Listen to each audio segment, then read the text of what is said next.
So, tayo po muna ay manalangin. Minsan po, O Diyos, kami po ay lubusang nagpapasalamat sa iyong kabutihan, sa iyong kadakilaan. Salamat sa buhay po ng bawat isa, maging sa mga salita mo na amin nga kung mapapakinggan sa pagkakataon na ito. Dalangin ko, O Diyos, patuloy na mangusap ka, buksan ng espiritual na pag-unawa ng iyong mga anak. Banal na Espiritu, salamat din po sa iyong presensya, sa pangalan ng Jesus. Amen. Magkakaupo na po tayo lahat sa presensya po ng Panginoon. At maging sa ating mga online viewers, isa pong mapagpalang hapon sa bawat isa sa atin. So kung nakahanda na po tayo, please open your Bible in the book of Psalm 119 verse 105. Okay, yan po yung text po natin this afternoon. It is found in Psalm 119 verse 105. Okay, ang sabi dyan, your word is a lamp to my feet and a light for my path. So kung ang salita ng Panginoon, because our topic this afternoon, it is about the power of God's word. Ang kapangyarihan po ng salita ng Diyos. So kung sinasabi po ito sa ating text, in Psalm 119, verse 105, nang sabi po dyan, your word is a lamp to my feet. So ibig sabihin, ang salita ng Diyos, ito po yung ilaw ng ating mga paa. Okay? Ilaw ng ating mga paa. So for example, ikaw ay nasa gubat, no, madilim. Kasi gabi siya, so madilim sa gubat. Kailangan mo ng ilaw, isn't it? Okay. Ang sabi diyan, your word is a lamp to my feet. So kano yung tulad po, ang salita ng Diyos, ito yung magiging ilaw ng iyong mga paa. So kung ilaw siya sa paa mo, no? And then, ang maiilawan ay alam mong yung surrounding, isn't it? Okay? And then sabi niyo ulit, and a light for my path. So habang naglalakad ka, no, nagiging ilaw yung iyong dinadaanan. Hello? Amen. So nakukuha po natin yung ibig sabihin ng Psalm 119 verse 105 na ilaw ng ating mga paa. And then kahit na madilim ang buong kagubatan, pero habang naglalakad ka, nagkakaroon siya ng ilaw dahil ang sabi diyan, and a light for my path. Praise the Lord. So ganyan po ang salita ng Panginoon. So, sabi natin, the power of God's word. So paano ba natin i-describe ang salita ng Diyos? Number one, ito ay tinatawag na a devouring flame. No. A devouring flame, sabi diyan. Ito yung isa sa description na ginagawa ng salita ng Panginoon. Kaya sabi natin, makapangyarihan po ang salita ng Panginoon. Kasi sabi diyan, it is a devouring flame. And Jeremiah 5 verse 14, as our supporting verse, sabi po doon, therefore, this is what the Lord God Almighty says. Because the people have spoken these words, I will make my words in your mouth a fire. And these people, the wood, it consumes. Naku, nakakatakot ang salita ng Panginoon na ano? Kaya sabi ko, a devouring flame. Na talagang, ayan, may apoy, no? Na sabi niyan, I will make my words in your mouth a fire. And these people, the wood, it consumes. So, makikita po natin dito na ganito ang kahalintulad ng salita ng Panginoon. Kaya hindi lang basta-basta. Kaya pala, ang salita ng Panginoon, para talagang makita natin ang kapangyarihan at kumikilos sa buhay natin, ay dapat talagang hindi pwedeng ipagsawalang bahala ang salita ng Panginoon. Amen. Kaya no wonder, no, kinakailangan hindi lamang tayo tagapakinig, kundi nandun tagagawa sa salita ng Panginoon. Ang kagandahan po ng salita ng Panginoon, kaya palagi po natin itong napapakinggan. Dahil sabi ko nga, napakadali po nating makalimot. Kahit na napakinggan natin ngayon, still we need to hear it again tomorrow. No? Kasi nga, pag hindi na natin naririnig, nakakalimutan natin. Ang dali po natin makalimot. Kaya no wonder, kaya iisa lang pala ang Biblia, paulit-ulit. Pero kahit na paulit-ulit, hindi tayo nagsasawa. No? Talagang binabalik-balikan natin. Samantalang yung pagkain lang, yung pangalawang beses mo na lang nakainin, parang sabi mo, nakakasawa na. Pero ito po yung pagkain na ni kailanman hindi ka magsasawa, kapatid. Kasi every time na mapapakinggan mo siya, may bagong revelasyon. At alam mo na parang bago. Kahit na palagi mo nang napapakinggan, no? Ang dating sa'yo, parang bago. No? And there are times sa ating pagbabasa ng kanyang salita, sa ating pagkikinig ng salita ng Panginoon, parang nagre-rema talaga. No? Nagre-rema, nangungusap. Yung bang kahit na matagal mo na siyang binabasa, and then bigla na lamang may bagong revelasyon. Sasabihin mo sa sarili yung bakit noon hindi ko ito naiintindihan. Pero meron pa pala. So ganun po ang ginagawa po ng salita ng Panginoon. Yung bang parang everyday in your life, naghahanap ka ng treasure na ang salita ng Panginoon ay nakabalot, no? Na every time nabubuksan mo, ay, panibagong treasure. Ayan, ang iyong makikita. So, ganun po mga kapatid, makapangyarihan ang salita ng Panginoon. Number 2, ito yung tinatawag na a crushing hammer. Ano ba ang gamit ng hammer? Pamukpok. Pag matigas ang ulo, pukpukin ng martilyo. Yan kasi ang sabi, matigas ang ulo mo, sige, pukpukin natin ng martilyo. Ay di wasak siya pag pinukpok mo ng martilyo. Pero ang sabi po rito, the Word of God, no, ay kalintulad ng hammer, martilyo. Jeremiah 23 verse 29, sabi po dyan, is not my word like fire? Yan, yung devouring flame, sabi natin kanina, declares the Lord. And like a hammer that breaks a rock in pieces. Kaya pala, no, God's word is designed to break down stubbornness, pride, and hardened heart.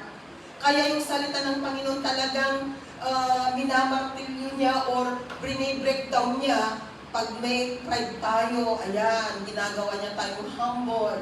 Pag stubborn tayo, no, natatanggal yung pagka-stubborn natin.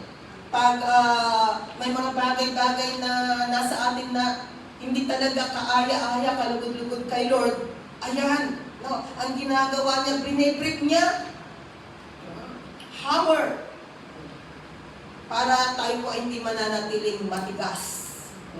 Pinagpipiraso-piraso niya tayo.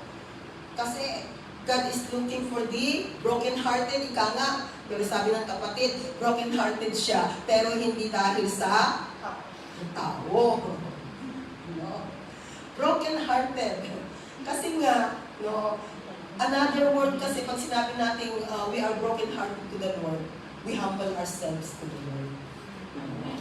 Na nandun na tayo nagpapakababa sa harapan ng Panginoon. So, ang salita ng Diyos, talagang dinudurog niya. No? Minsan nga, talagang durog ang puso natin. No? At talagang nababago ang mga dapat baguhin. Kaya, sabi niya, God's Word, no, ay katulad ng hammer that breaks a rock in pieces. So talagang makapangyarihan ang salita ng Panginoon. At alam din natin yan kasi without the Word of God, napatunayan natin yan sa ating sarili, isn't it? That because of the Word of God, alam natin na merong natanggal. No? Kasi ang martilyo, no, minsan pamukpok doon sa nail, isn't it? At minsan din na pangtanggal. Isn't it? That is the Word of God. Kaya ang salita ng Panginoon, meron siyang ibinibigay at meron siyang tinatanggal. At alam natin na ang tatanggalin ni Lord yung hindi karapat-dapat na nasa atin. At maaaring lalagyan niya o bibigyan ka niya, no, ng para sa'yo, para sa ikabubuti ipagpapabuti mo. Kaya kung ating titingnan talaga mga kapatid, no, the Word of God, kailangan ng tao ang salita ng Panginoon. Okay. Number 3, ito ay tinatawag na a life-giving force. A life-giving force, ibig sabihin, nagbibigay talaga ng buhay. Kapangyarihan na ito ay magbigay ng buhay. Ezekiel 37, start tayo from verses 1 until 10. Tingnan natin ang kwentong ito. The hand of the Lord was upon me, and He brought me out by the Spirit of the Lord, and set me in the middle of a valley. It was full of bones. Imagine mo kayo kapatid, na dinala ka ni Lord, no? Doon, sa middle of a valley, na punong-puno ng skeleton. Okay? Yan, verse 2. He led me back and forth among them, and I saw a great many bones on the floor of the valley. Bones that were very dry. Oh, nakita mo yung mga buto doon na talagang tuyo na yung iba. Kasi sabi niya, bones that were very dry. And then in verse 3, sabi niya, He asked me, Son of man, can these bones live? I said, O Sovereign Lord, You alone know. Kahit siguro na tayo ito yung isasagot natin. Lord, Ikaw ang nakakaalam. Alam nga na sasabihin natin, siguro. Ay di maganda itong sagot na ito. Lord, Ikaw ang nakakaalam. O Sovereign Lord, You alone know. Verse 4. Then He said to me, Prophesy to these bones and say to them, Dry bones, hear the word of the Lord. Parang tayo ito noon. We are called dry bones. Salamat at napakinggan natin ang salita ng Panginoon. Kasi kung hindi po natin napakinggan ang salita ng Panginoon, even right now kapatid, ang halintulad po natin ay dry bones. Salamat sa naghayag ng salita ng Panginoon. Salamat sa nagamit kung paano tayo nakarating sa kanyang presensya. Naalala pa ba ninyo kung sino yung nag-akay sa inyo? Kung sino yung first time na napakinggan ninyo ang salita ng Panginoon? No? Naalala pa ba ninyo na yung salita talaga ng Panginoon ay talagang makikita mo na may impact sa buhay?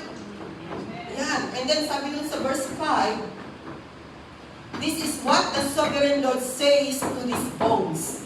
I will make breath enter you, and you will come to life. Praise the Lord. No? Kaya ganito po ang nangyari sa bawat isa sa atin. Salamat at napili po tayo ng Panginoon. Salamat at binigyan tayo ng chance ng Panginoon ng pagkakataon ni Lord. No? And then in verse 6, sabi po dyan, I will attach tendons to you and make flesh come upon you and cover you with skin. I will put breath in you and you will come to life. Then you will know that I am the Lord. Kaya salamat kay Lord, hindi na po tayo sumbi mga kapatid. No? Hindi na tayo yung makikita mong buhay nga. Pero yun pala, naglalakad ng kalintulad ay patay. Pero ngayon, there is the Spirit of God within us.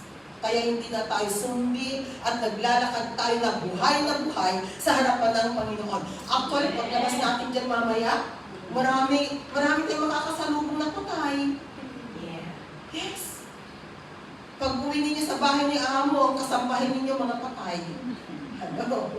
Pag hindi sila naniniwala sa Panginoon, ang kahalintulad nila ay mga patay. Dahil patay sila sa harapan ng Panginoon dahil wala pong Espiritu ng Diyos na nananahan sa kanila. Pag uwi natin sa ating mga pamilya, pag hindi sila naniniwala sa Panginoon, patay. Ang daratnan natin, they are dead spiritually. Kaya dapat, may gawin tayo. Sabi mo dyan sa katabi mo, dapat may gawin ka, may ginagawa ka. Para hindi lamang po tayo yung may buhay, kundi even ang ating mga mahal sa buhay, magkakaroon talaga ng buhay na galing sa Panginoon. Next verse. Sabi niyo ulit yan sa verse 7. So I prophesied as I was commanded. So nag-obey lamang po si Ezekiel. Di ba? And as I was prophesying, there was a noise, a rattling sound, and the bones came together, bone to bone. Praise the Lord. No. And then, no, it is the power of God. Kasi prophesy means speaking the word of God. No, sabihin ang salita ng Panginoon. And then sabi diyan sa verse 8, I look, and tendons and flesh appeared on them, and skin covered them, but there was no breath in them. And then in verse 9, sabi diyan, then he said to me, prophesy to the breath, prophesy, son of man, and say to it, this is what the sovereign Lord says, come from the four winds of breath and breath into this slave that they may live. Breath it is, no, the breath that comes from the living God, the Spirit of God, mga kapatid. And verse 10, sabi ko dyan, so I prophesied as he commanded me, and breath entered them. They came to life and stood up on their feet, a vast army. Salamat. Dahil tayo ay katulad ng tumayo dito sa valley na ito na sabi niya nagkaroon ng buhay. Kaya mga kapatid, tunay po na makapangyarihan po ang salita ng Panginoon. Kaya ihayag natin ang salita ng Panginoon. O may dala-dala ba kayong truck sa inyong mga bag? Para at least naman, kung meron kayong mamit dyan, makasalubong, bigyan natin ng trucks. No, yung may makasalubong ka, sabihin mo man lang na God loves you, Jesus loves you. Malaking bagay na yan mga kapatid, na ginagawa po natin. So nandun po sa na ang bawat isa sa atin, andun yung desire natin na talagang ihayag ang salita ng Panginoon. Dahil makapangyarihan ang salita ng Diyos na ito ay kailangan ng bawat nilalang sa mundong ito. The Word of God. Okay. Number 4. Number 4, ito yung tinatawag na a saving power. A saving power. Na ang salita ng Diyos talagang may kapangyarihan na magligtas. No? So salamat sa salita ng Panginoon because I believe that right now, you and me, hawak-hawak na po natin ang biyaya ng kaligtasan. Hawak-hawak na po natin yung eternal life na ibinigay ni Lord. Pero ingat po tayo kasi pwede po yung nakawin po ng dyablo. No?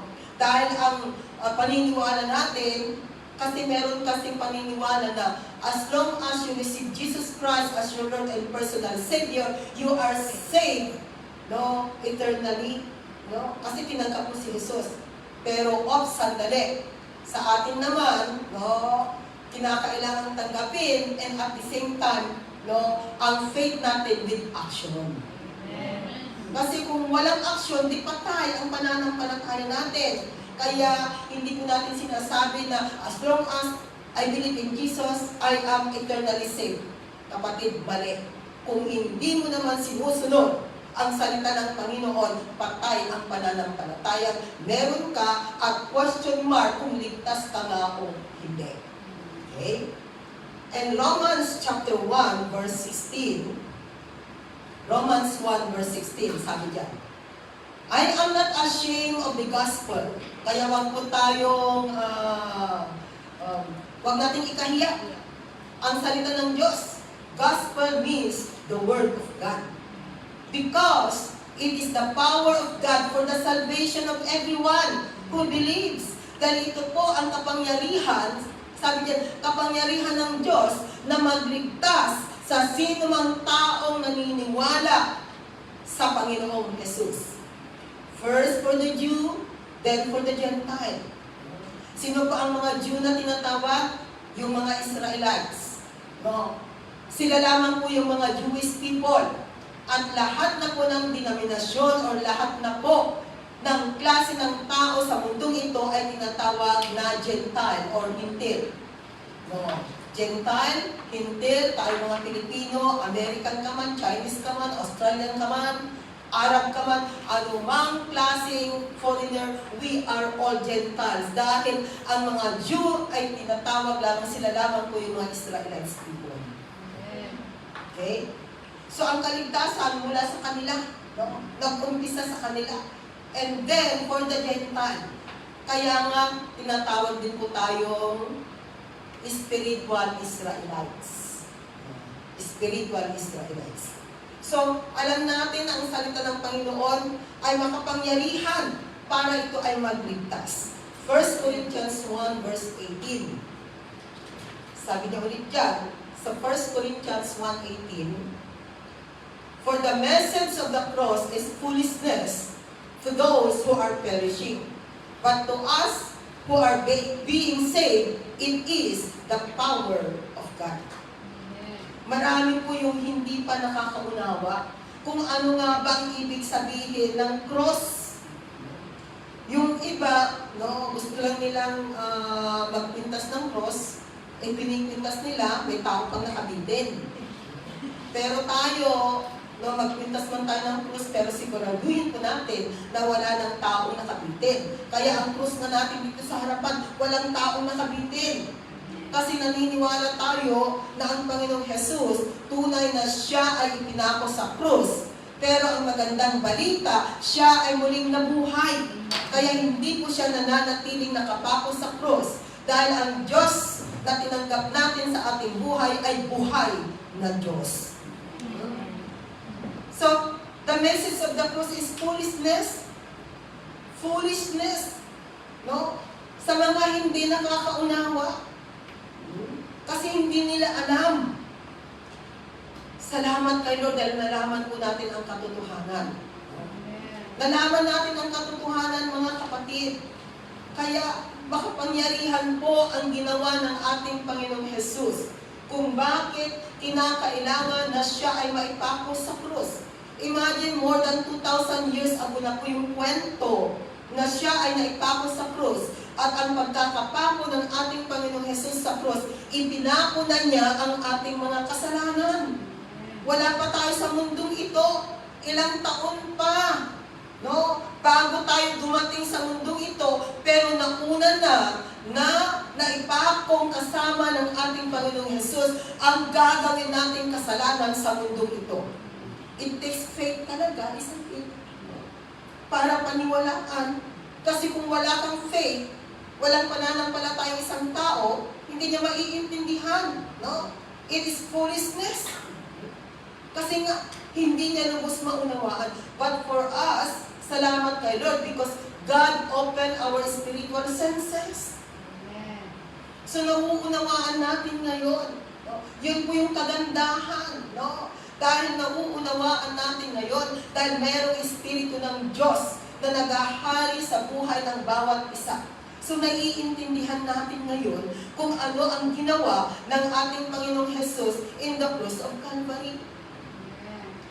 Kaya, yun po yung kung ating titingnan, mga kapatid, tinapos na ng Panginoon, it is finished, sabi nga niya. Kaya ang gagawin na lamang po ng tao ay hayaan na maghari ang Panginoong Jesus sa buhay natin. We are not perfect living in this world. Meron at meron tayong pagkakamali. Pero ang napakahalaga, mga kapatid, we have that repentant heart. Yung ba, hindi na katulad noon ang tigas-tigas ng puso natin na parang okay lang. Pero ngayon, pag once na gumawa tayo ng hindi tama kayo, talaga yung conviction talaga.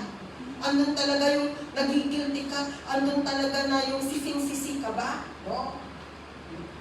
Pero alam naman natin ang pangako ng Lord in 1 John chapter 1 verse 9, pero wala dyan, hindi ko sinabi. No? As we confess our sins to Him, He is just and faithful to forgive us. Yeah. So, andyan po yung kapatawaran ng Panginoon at hindi po nagsasawa ang Panginoon na patuloy na ibinibigay sa atin ang kapatawaran. Kaya, pag humingi na po tayo ng tawad kay Lord, huwag na tayong mag-guilty. Kasi pag nagigilty ka, ay kasalanan na yan, sinasabi mo na hindi ka nagtitiwala kay Lord. No? So believe it, mga kapatid. When God says that He forgive us, no? Angkinin natin ang kapatawaran na ginawa ng ating Panginoong Jesus in the cross of Calvary.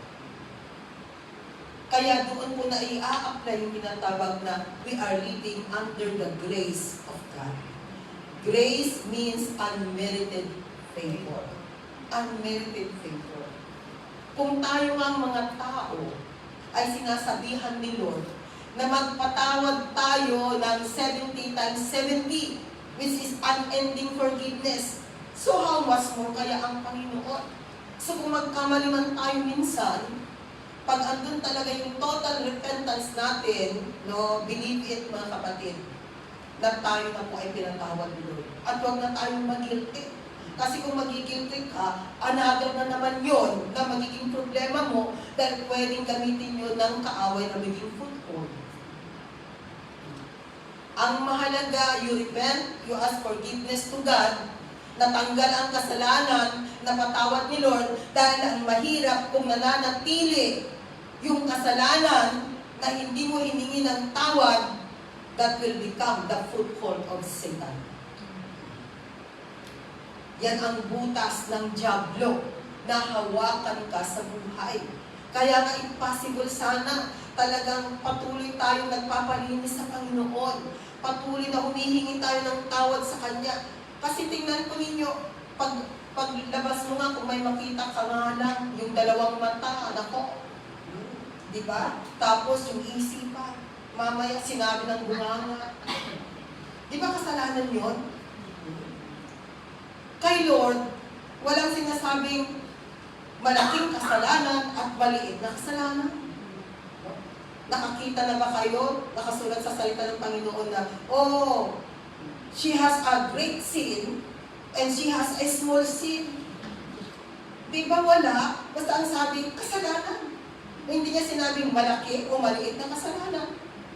Dahil sa mata ng Panginoon, ang kasalanan ay kasalanan na kinakailangang ihingi ng kapatawaran sa Kanya. So ito po yung kagandahan, mga kapatid.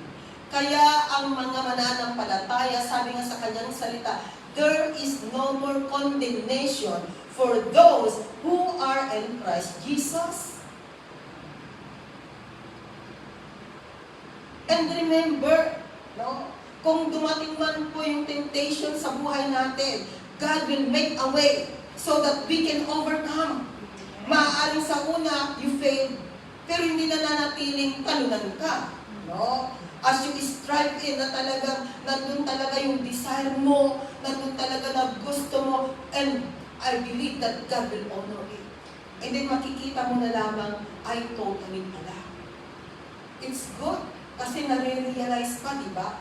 Kasi, ang patay na kasi, wala na siyang pakialam. No? Pero nagpapatunay lamang na buhay na buhay. No? Kaya salamat kay Lord. So, ganyan mga kapatid ang ginagawa ng Panginoon. At lahat po yan ay kasali na nung naipako ang ating Panginoong Jesus. Hindi pa man tayo sinisilang sa mundong ito, naipako na ang ating mga kasalanan, ang hinihintay lamang ng Panginoon, yung kanya, Lord, forgive me, I accept you as my Lord and personal Savior, and I will obey you, Lord. Yun lamang po yung nais ni Lord. And now, ang gagawin natin, we are living by faith. Kaya nga palagi sinasabi, we are living by faith and not by sight anymore. At yun po yung nais ng Panginoon. Kasi kung magigilty tayo, you cannot enjoy life. So what is the use? Ano ngayon ang halaga ng pagkakapako ng ating Panginoong Jesus kung nagkakaroon ka pa rin ng guilty conscience, no? Eh nahingi mo na nga ng kapatawaran sa Kanya. Kaya believe it what the Word of God says. And God is able to help you to overcome anuman ang mga dapat ma-overcome sa buhay natin. Actually, sa mundo ito, talagang nasa battlefield tayo, mga kapatid. Nasa battlefield po ang bawat isa. na talagang kinakailangan maging handa at maging watchful. Kasi ang kaaway, bigla na lamang nang aatake yan. Pero remember, kakampi natin ang Diyos. At ang panglima natin, the Word of God, it is a defensive weapon. Defensive weapon. Pag sinabing defensive weapon, pang-atake. No? Yun pong armor of God. Memorize na ba ninyo yung armor of God? Hello? O nakalimutan na naman ninyo? Ano po yung mga armor of God? Belt of truth, breastplate of righteousness, shield of faith, ano pa? Helmet of salvation, sword of the Spirit, which is the Word of God, and then, pang-pito ay prayer. Bali-aling lahat yan. Merong isa tayong hindi sinabi. No? Tingnan na natin. Go to Ephesians 6. Kasi merong isa na hindi natin na-mention. Ephesians 6.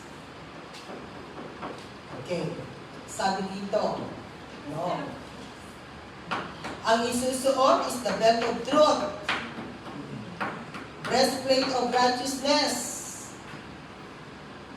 And then, feet fitted the gospel of peace. Kapayapaan yung gospel of peace ang hindi natin na-mention kanina. And then, the shield of faith. Ang pananggalang mo ay iyong pananampalataya. Helmet of salvation. The sword of the Spirit. And the Word of God.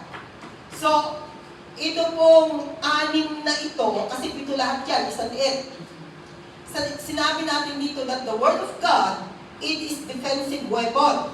So, ibig sabihin ng defensive weapon, pang-atake. Kasi ang espada, no, hindi mo pwedeng ipananggalang ang espada, kundi ang gagawin noon, umaatake ka, isang liit. Kaya sinasabing defensive weapon. Samantalang yung anim dyan, na armor of God ay tinatawag na offensive weapon. Offensive weapon and the defensive weapon. Ang defensive weapon, it is the Word of God. Because this is the sword of the Spirit. Pang-atake, mga kapatid. No. Pang-atake. A defensive and offensive weapon, it is the Word of God. While the others are only called offensive weapon. So, sabi diyan sa Ephesians 6 verse 17, take the helmet of salvation and the sword of the Spirit, which is the Word of God. Kaya ang salita ng Panginoon talagang makapangyarihan na nangungusap po sa bawat isa sa atin. So, dapat isuot natin. Dala-dala natin ang salita ng Panginoon. At ang pang-anim natin, the last one, ito yung tinatawag na approving instrument. Approving instrument na talagang makikita po natin dito na ang salita ng Panginoon ay talagang makapangyarihan. Tingnan po ninyo in Hebrews 4 verse 12. Sabi dyan, for the word of God is living and active. Buhay ang salita ng Diyos. Sharper than any double-edged sword. Diba ang sword, magkabila ang talim. It penetrates even to dividing soul and spirit, joints and marrow. It judges the thoughts and attitudes of the heart. Kaya pala no wonder kung tayo po ay nakakapakinig sa salita ng Panginoon, namumusak talaga. No? Minsan sinasabihan tayo. Minsan ini-expose niya kung sino tayo. Minsan sinasabi ng salita ng Panginoon na ito, kung ano yung buhay natin. No? Kasi, totoo po na makapangyarihan, living and active. Sharper than any double-edged sword. Kaya sa pakikinig po natin ng salita ng Panginoon, kung nasasaktan man tayo, ay salamat. Dahil nagpapatunay lamang na buhay ka pa at pwede pa tayong magbago. Dahil makapangyarihan pang salita ng Panginoon. Naranasan na ba natin ang dahil nga sa salita ng Panginoon talagang parang tinutusok yung puso natin? No. Praise the Lord. Andyan si Sister Isabel, first time nakapakinig ng salita ng Panginoon yan. Yan ang nagsumbong sa akin kay Bishop Moses. Because of the Word of God. No. Hindi ko siya kilala. Tama, hindi niya ako kilala. Nagpa-counsel pala kay Pastor Aldrin ng more than 2 hours, 3 hours na kinonsilan, and then niyaya na pumunta ng Tagalog group. Tamang-tamang ako yung preacher during that time. Lahat daw ng sinabi ko mula umpisa hanggang wakas ay buhay niya. Pinapangalandakan ko daw ang buhay niya. Kaya nung natapos siya, pumunta doon sa Arion at nagsumbong. Kaya naranasan kong magsumbong at siya yung isa na nagsumbong. Sinumbong niya ako kay Bishop Moses, Pastor Moses pa noon. Sabi niya, ganito ba ang preacher ninyo dito? Nang makita si Pastor Aldrin, kasi si Pastor Aldrin na damay. Chismoso daw na pastor. Dahil sinasabi daw niya yung nagkwento sa kanya, nagpa-counsel. Ayan. Sabi niya, hindi na daw siya babalik. Hindi na babalik. Pero alam po ninyo, bumalik, inalimuhan. Praise the Lord. Sabi hindi na babalik. Pero alam ko ninyo, because of the Word of God, na talagang nangusap sa Kanya. And from that time, talagang makikita mo na nandyan na siya. No? Although nasaktan siya sa salita ng Panginoon. Pero ang kagandahan po, I can prove na noong bago po siya, nandun kasi na nag-obey siya. She obeyed the counsel. Basta may counsel ako sa kanya that she obeyed it during that time. At talagang nakita ko kung paano siya lumago sa kanyang paglilingkod sa Panginoon. And now she is the coordinator of our Sunday Tagalog group. Hindi mo inaakala na nung bago yan, nagsusumbong sa pastor. Pero may plano ng Panginoon. Nakailang taon ka na kapatid? Ikala na ba? 23 years. That is 2001, right? 2002. Nag-umpisa yung Tagalog group ng 2001. Siya na lang ang natira. Doon sa first batch at siya na yung ginawang leader ng Panginoon. Kasi hindi natin masabi kung paano kikilos ang Panginoon. Kaya hindi ko siya makalimutan. Maraming mga testimony yan nag-reference na si Bishop, Pastor Moses, nung bumuka ang daga at kinain si Adira, ay talagang hindi siya makamove on. Sabi niya, kasi nga first time na marinig niya yung kwentong yon, bumuka ang daga. Sabi niya, paano bumuka ang daga? At kakainin ang 3 tao, ay hindi makapag-move on. Kaya tuloy, excuse me po, Pastor, hindi po bumuka ang daga, bumuka ang lupa.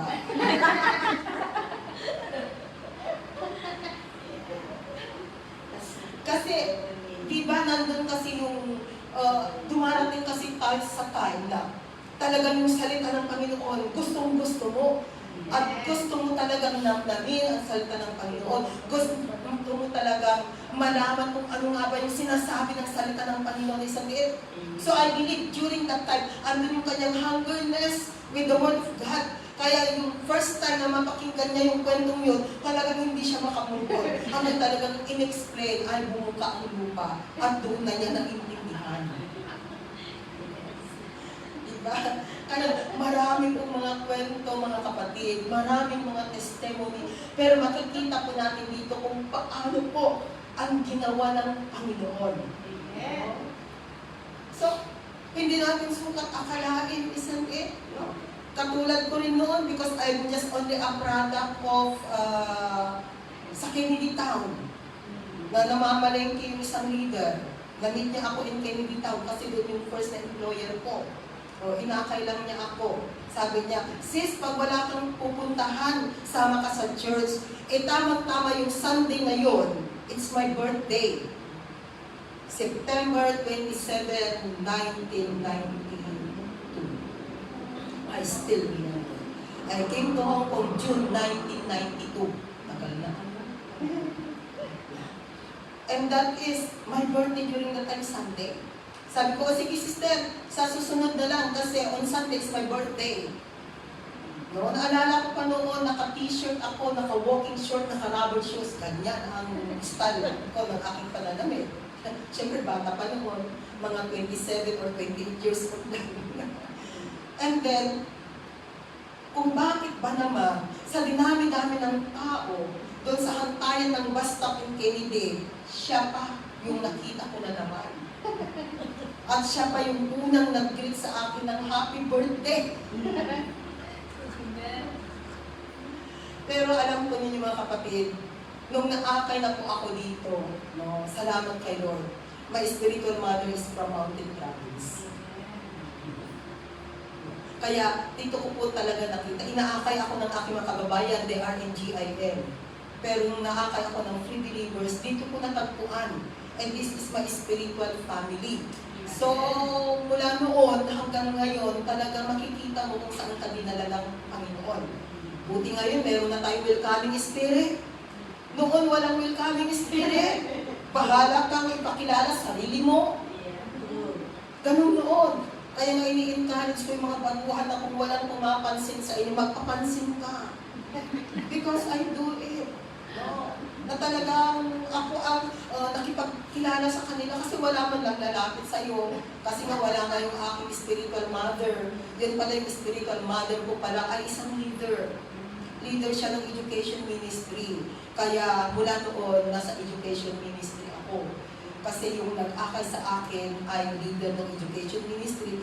At hindi lang yung talagang gustong-gusto ko yung mga teacher na nagtuturo sa amin ng lesson 1, lesson 2, lesson 3. Talagang habang nagtuturo sila, ang sabi ko sa aking sarili, ay gusto kong ganito din na magturo ako ng salita ng Panginoon. And whenever someone is preaching sa harapan, talagang sinasabi ko darating ng araw, dyan din ako magtuturo. And God honor my faith. Hindi ko sukat akalain. As the days pass by. And then bigla na lamang na, ay, oo pala, di ba Lord? Sinasabi ko noon, pag may tumatay sa pulpito, talagang sabi ko, ganyan din ako pagdating ng araw. And it happened. Kaya maganda po talagang God will honor the desire of our heart kung ano yung gusto natin. In the ministry, kasi nga, in the education ministry, gustong-gusto kong magturo. Pagturuin mo na lang ako maghapon, wag mo lang akong pakantahin.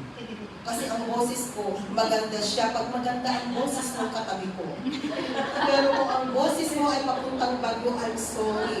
Dahil talagang wala na, walang pag-asa yung boses ko. So I know it. No?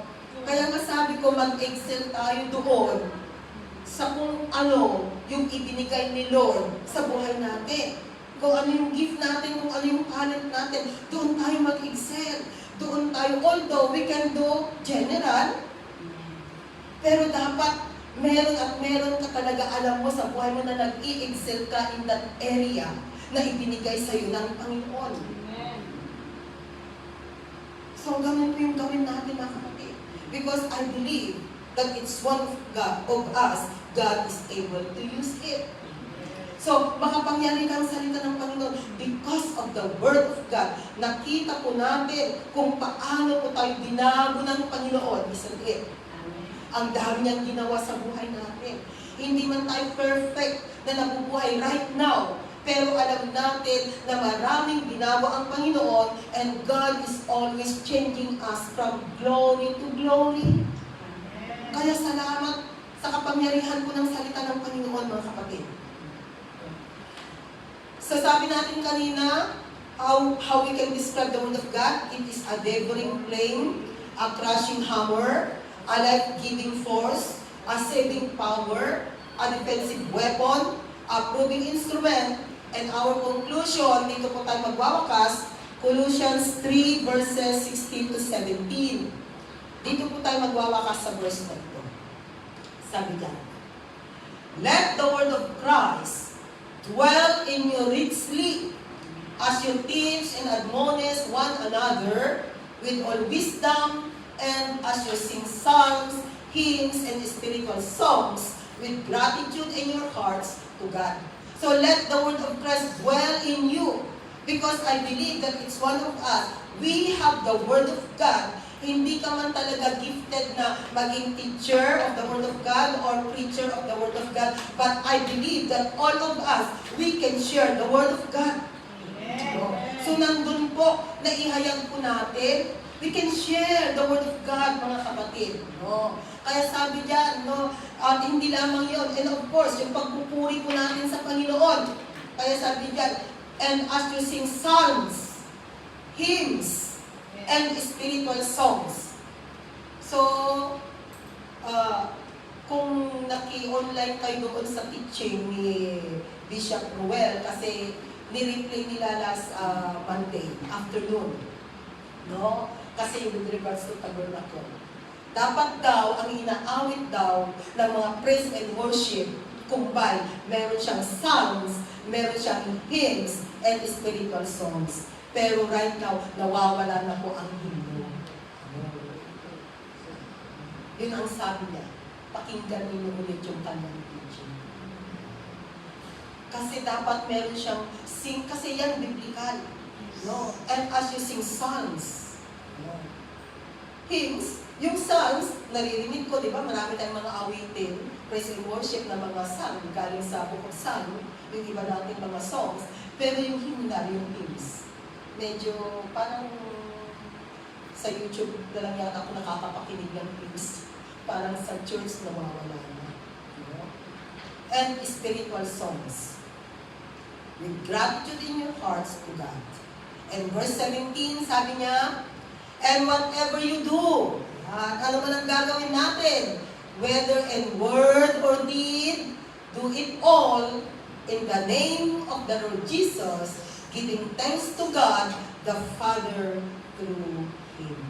Kaya mga kapatid, no, dito po natin makikita na tunay at totoo ang salita ng Diyos. At kailangan natin sa buhay natin ang salita ng Panginoon. Ito yung partner ng buhay natin. Remember, ito ang pagkain ng ating kaluluwa at espiritu. We need the Word of God. No? Kaya mahalaga po ang salita ng Panginoon. Kaya dapat po magkaroon tayo ng desire that every day makapagbasa tayo ng salita ng Panginoon. Kahit na 2 verse lang, as long as you have the Word of God in that day, mga kapatid. Kahit na isang verse lang sa umaga, kung talagang kung schedule mo sa gabi, try to read the Word of God. Kahit na isang chapter ka lang, kung yun lang talaga yung time mo. Pero kaso, mas mahaba yung oras mo sa pag-Facebook kasi, at saka sa pag-YouTube. So, why not, mga kapatid, no? Basahin natin ang salita ng Panginoon. Kasi kailangan natin, the Word of God, makapangyarihan po ang salita ng Panginoon. Subukan ninyo mga kapatid. Kung hindi po ninyo naging habit ang pagbabasa ng salita ng Panginoon sa umaga at sa gabi, umpisahan na po natin. Kahit na ilang verses lang ang basahin mo sa umaga, pagkagising mo, and then sa gabi, as long as not in that day, meron at merong salita ng Diyos na binasa mo. Kaya dapat meron tayong sariling Bible. Para pag natapos mo yung chapter na yan, umpisa tayong the Book of Genesis, hanggang sa matapos mo. Napakaganda po mga kapatid. Dahil ang salita ng Diyos, kahit napapakinggan natin, there are times talaga na kahit na mag-isa ka lang, nagre-rema po, nangungusap ang salita ng Panginoon. Na talagang mararamdaman ko kinakausap ka ng salita ng Panginoon. Kaya mga kapatid, hayaan po natin na ang salita ng Panginoon, ito po ay kakambal ng buhay natin. Without the Word of God, wala tayong magagawa din sa mundong ito. Sabi nga natin, without Jesus, wala tayong magagawa. And remember, Word and Jesus ay iisa. The Word become flesh. And the flesh dwelt among us. So nagpapatunay lamang that Word and Jesus, they are one. Kaya without the Word of God, wala tayong magagawa sa mundong ito. And of course, without Jesus, which is the Word of God, wala tayong magagawa sa mundong ito. Amen? Panginoon, salamat o God sa mga salita mo na minsan pa po ipinaalala mo po sa amin, O God, na tunay nga po makapangyarihan ang iyong salita, na patuloy, na kumikilos sa buhay ng bawat isa. Salamat, Panginoon, sa iyong salita dahil alam po namin, O God, na marami po itong binago sa buhay po namin, O God. Binago po niya ang mga ugali namin, ang mga ginagawa namin, maging ang takbo ng aming mga isipan, laman ng aming mga puso, O God. Nilinis po ito ng iyong banal na salita. Kaya, Panginoon, hayaan mo nga po, O God, na ang salita mo, O God, ay patuloy na manahan sa buhay po namin. Patuloy, Panginoon, na nandun yung aming hungerness, Lord God, to listen and to read thy words, Lord. Panginoon, maraming salamat, O God. Salamat, Panginoon, sa kapangyarihan ng iyong banal na salita. Salamat, Lord, at ibinabalik po sa iyo mataas na papuri sa pangalan ng Jesus. Amen. Balik po sa